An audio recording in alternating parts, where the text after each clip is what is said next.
Observers, election observers కూడా నియమించడం జరిగింది. వాళ్ళందరూ కూడా ఎంసీసీ కోడ్ గురించి నివేదికలు మాకు పంపిస్తారు. మరి మీ అందరు ఎదురు చూసే షెడ్యూల్ వివరాలు మీరు గనక చూస్తే ఫేజ్ 1, ఫేజ్ 2, ఫేజ్ 3 ఇలా అన్ని ఫేజులు కూడా 31 జిల్లాల్లో జరుగుతాయి. కొన్ని మండలాలు ఒక్కొక్క ఫేజ్లో ఉంటాయి. మొదటి ఫేజ్ గురించి ముందుగా చెప్తాను. దీనికి నామినేషన్ 27 నవంబర్ను ఉంటుంది, అనగా ఎల్లుండి నుండి. నామినేషన్స్ 189 మండలాల్లో వేయవచ్చును.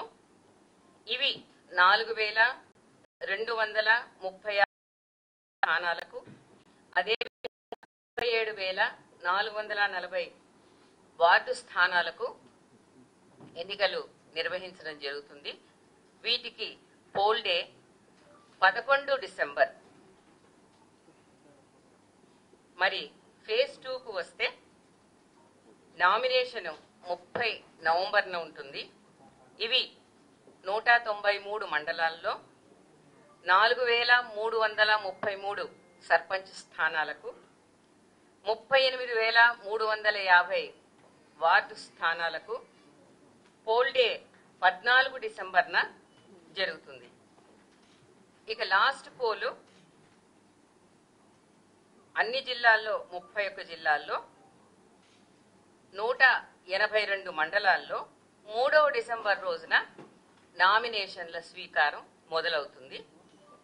ఇవి 4159 సర్పంచ్ స్థానాలకు, అదేవిధంగా వాటితో పాటు 36,452 వార్డు స్థానాలకు ఎన్నిక 17th డిసెంబర్ రోజున ఉంటుంది. ఈ విధంగా మొత్తంగా ఈ షెడ్యూల్ ద్వారా 564 మండలాల్లో 12,728 సర్పంచ్ స్థానాలకు, 1,12,242 వార్డు స్థానాలకు ఎన్నికల డేట్లు ఖరారు చేయడం జరిగింది. ఉప సర్పంచ్ ఎన్నిక కూడా ఆయా పోల్ డేస్ లో ఎన్నిక చేయబడతారు. ఈ ఎలక్షన్ షెడ్యూల్ ఒక వివరాలు, అలాగే నోటిఫికేషన్ వివరాలు పొందుపరిచి మీ అందరికీ ఇవ్వడం జరుగుతుంది. అదే కాకుండా ఇది ఈ రోజు తారీఖులో గెజెట్ కూడా చేయడం జరిగింది. ఆ గెజెట్ యొక్క ప్రతిని కూడా మీకు నేను ఈ సమావేశం అంతంలో చూపించడం జరుగుతుంది. మీరు అది మా వెబ్సైట్ లో ఇప్పుడు ఓపెన్ చేస్తాము. కొద్దిసేపు అయిన తర్వాత, 1 గంట పోయిన తర్వాత మీరు అది డౌన్లోడ్ కూడా చేసుకోవచ్చును. ఎందుకంటే అది చాలా పెద్దగా ఉంటుంది.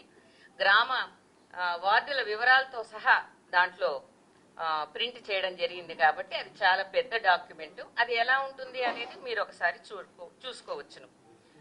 ఈసారి గ్రామ పంచాయతీ ఎన్నికలకు గ్రీవెన్స్ మాడ్యూల్ను కూడా మా యొక్క వెబ్సైట్ లో రెడీ చేశాము, మీరు చూడవచ్చును. ఈ గ్రీవెన్స్ మాడ్యూల్ అనేది కొత్తగా ఏర్పాటు చేశాము. ప్రస్తుతం కొన్ని రోజుల వరకు ఇది మా వెబ్ పోర్టల్ ద్వారా మీరు ఎవరైనా సరే కంప్లైంట్లు ఇచ్చుకోవచ్చును. 2-3 రోజుల తర్వాత లేదా వారం రోజుల తర్వాత అయినా సరే మేము దీని యాప్ ద్వారా డౌన్లోడ్ చేసుకునే వెసులుబాటు కూడా కల్పించాలని అనుకుంటున్నాము. ఒక కాల్ సెంటర్ కూడా ఏర్పాటు చేశాము. ఆ నంబర్ కూడా మీకు మేము మా ఒక పిఆర్ఓ డెస్క్ ద్వారా మీకు తెలియజేస్తాము. అది you can see it flashing on the notice. ఇదే విధంగా కంటిన్యూస్ బేసిస్ మీద సూచనలు, ప్రకటనలు మీ సహకారంతో చేయాలని కోరుకుంటూ ఉన్నాను. ఇది గజెట్. ఈ గజెట్ లో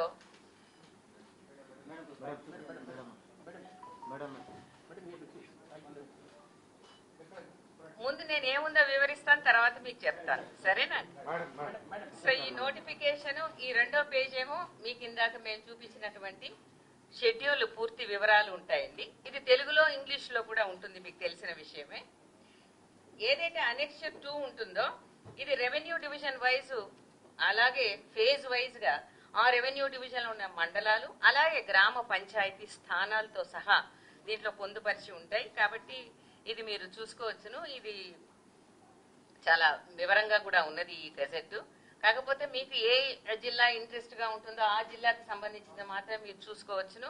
లేదు మీకు కొంత ఇన్ఫర్మేషన్ మాత్రమే కావాలి అని అనుకుంటే ఒక కాపీ ఈరోజు మీరందరూ చూడాలని తెలుగు వర్షన్ మాత్రమే మీ యొక్క కింద మీకోసం స్పెషల్ గా అరేంజ్ చేసినటువంటి పిఆర్ఓ రూమ్ లో ఇది పెట్టడం జరుగుతుంది. మా ఆఫీస్ వాళ్ళు మీకు తదనుగుణంగా మీకు సూచనలు ఇవ్వడం కూడా జరుగుతుంది. సో ఈసారి గ్రామ పంచాయతీ ఎలక్షన్స్ మాత్రమే జరుగుతాయి. సర్పంచ్ మరియు వార్డు స్థానాలకు ఈ అనౌన్స్మెంట్ ద్వారా మీ ద్వారా మొత్తం గ్రామ ఓటర్లకు కూడా సవినయంగా అందరూ తమ ఓటు హక్కును వినియోగించుకోవాలని, ఫ్రీ అండ్ ఫెయిర్ ఎలక్షన్స్ కి సహకరించాలని కోరుకుంటూ సెలవు తీసుకుంటున్నాను. జై Hind.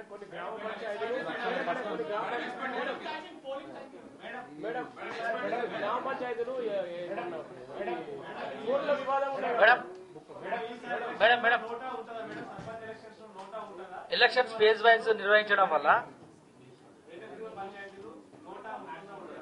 we have declared the poll dates for the Gram Panchayat elections. These elections will be held for 12,728 Sarpanch and 1,12,242 ward offices. The election schedule will be held in 3 phases, starting from 27th November up to 17th December. The phase 1 starts 27th November. The poll day is on the 11th. On the same day, after half day of the poll, the results will be declared in the next half, and the Upa Sarpanch also will be elected on the same day. The second phase starts on 30th November with nominations. It ends with the poll day on the 14th. The counting will be done and the result declared on the same day, and the Upa Sarpanch also will be elected on the same day. Phase 3 nominations will start on the 3rd December, ending with the poll day on 17th December, and the entire poll exercise will be completed by 17th December for the offices of Gram Sarpanches and also ward offices spread over 12,728 Sarpanch offices and 1,12,242 ward offices. And the total number of voters who have registered and who have been registered in the ward-wise, polling station-wise electoral rolls are 1,66,55,186. So there will be almost more than 1 lakh polling stations in which the elections will be held. In each phase, we will be covering about 4,000 and odd Sarpanch places and more than 35,000 ward offices in the 3 phases of the elections.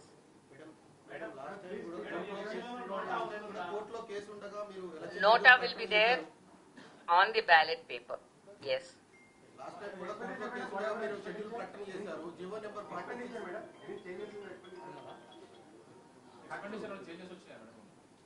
అభ్యర్థులు ఎంతవరకు ఖర్చు పెట్టచ్చు madam? అన్ని వివరాలు కూడా మీకు circular ద్వారా అన్ని డిస్ట్రిక్ట్ కలెక్టర్స్ కూడా మేము పొందుపరిచి మేము పంపిస్తాం. ఆఫీసెస్ కు వేరువేరుగా ఉంటుంది కాబట్టి. Thank you so much. ఇంకోటి ఫేజ్ వైజ్ ఎలక్షన్స్ కండక్ట్ చేయడం వల్ల మీరు ఫస్ట్ ఫేజ్ కండక్ట్ చేసి రిజల్ట్ అదే రోజు అనౌన్స్ చేశారు కదా, దాని in fact second phase results third phase మీద పడతాయి కదా. అంటే ఫస్ట్ ఫేజ్ లో మీరు అదే రోజు పోలింగ్ ఉంటుంది, కౌంటింగ్ ఉంటుంది. ఫర్ ఎగ్జాంపుల్ 5 జిల్లాలో కాంగ్రెస్ గెలిచింది, లేకపోతే 5 జిల్లాలో టీఆర్ఎస్ గెలిచింది, లేకపోతే 5 జిల్లాలో బీజేపీ గెలిచింది. దాని ఇన్ఫాక్ట్ ఇట్లా ఉంటుంది కదా సెకండ్ ఫేజ్ మీద. జనరల్ గా ప్రభావం ఉంటుంది కదా మేడం. అట్లా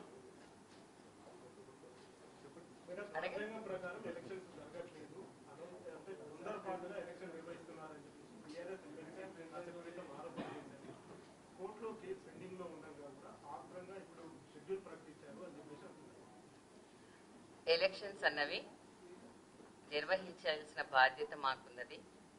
ఏ ఆఫీసెస్ అయితే టర్మ్ అయిపోయిందో ఆ టర్మ్ అయిపోయిన ఆఫీసెస్కు మేము నిర్వహించవలసినటువంటి బాధ్యత మాపై ఉన్నది కాబట్టి అదే విధంగా ఇవ్వడం జరిగింది. ఎలక్షన్ ఎన్నో రకాలైన కారణాలు అండ్ అడ్మినిస్ట్రేటివ్ సౌలభ్యం, లాజిస్టిక్ సౌలభ్యం కోసం ఫేజ్ వైజ్ గా నిర్వర్తించడం జరుగుతుంది. ఎంసీసీ కోడ్ కూడా ఉంటుంది. అదే విధంగా బందోబస్తు, ఇంకా ఎలక్షన్ విధుల్లో కూడా ఎంతో మంది స్టాఫ్ ఇన్వాల్వ్ అయి ఉంటారు కాబట్టి ఫెయిర్ అండ్ ఫ్రీ ఎలక్షన్స్ కి అందరూ ఓటర్స్ మాతో సహకరిస్తారని మేము ఆశిస్తూ సెలవు తీసుకుంటాం.